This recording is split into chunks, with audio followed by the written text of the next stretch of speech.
Hey, what's up guys, TechTine here, and in this video we're going to talk about the Samsung Galaxy A54.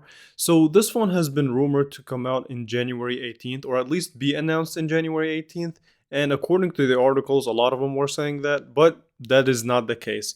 So in past experiences, the Galaxy A lineup, the A50 lineup to be specific, has always been announced between March and April. As for pricing, the Galaxy A53 from last year has been priced at $449 MSRP, but if Samsung wants to keep the market competitive, I think that they will actually decrease the pricing to $399.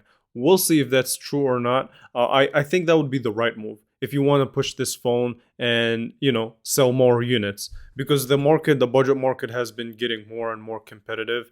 So yeah, as far as design, it's kind of a familiar Samsung design. This design in general is following the recipe of the Galaxy S lineup, so they're more flagship devices, and it makes sense. You know what I mean?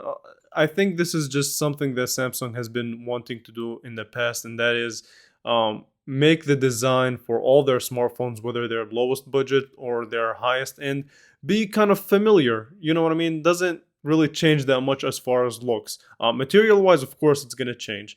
Speaking of material, the sides will be made out of metal and the back will be made out of glass.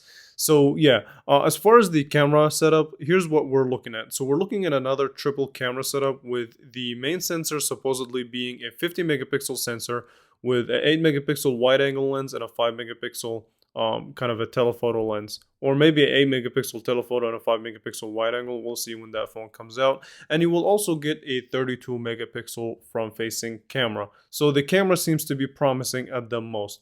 As far as the specs go, there are some rumors that the specs will be bumped up. So Samsung will be using the Exynos 1280 combined with 6 gigabytes of RAM and 128 gigabytes of storage. Now there will be an option to expand that storage or even expand the RAM to 8 gigabytes of RAM, but for the US models, I believe that they're consistently going to be 6 gigs of RAM and a standard 128 gigabytes of storage, which in essence will get a thumbs up.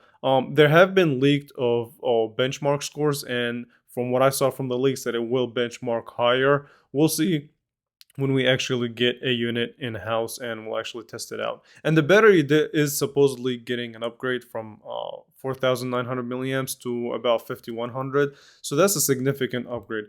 Now, there are no news about wireless charging or any of those extra features. You will still get a fingerprint in screen, so that's also a thumbs up. And speaking of the screen, so it is going to be a 1080p OLED panel again, and it will have a peak brightness of 800 nits, and it will also have supposedly 120 hertz refresh rate. So I think the screen would be amazing, and it's Samsung.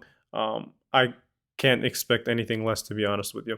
Honestly, I'm really looking forward to this phone overall. I think it would be a great budget device. However, it will all depend on the pricing.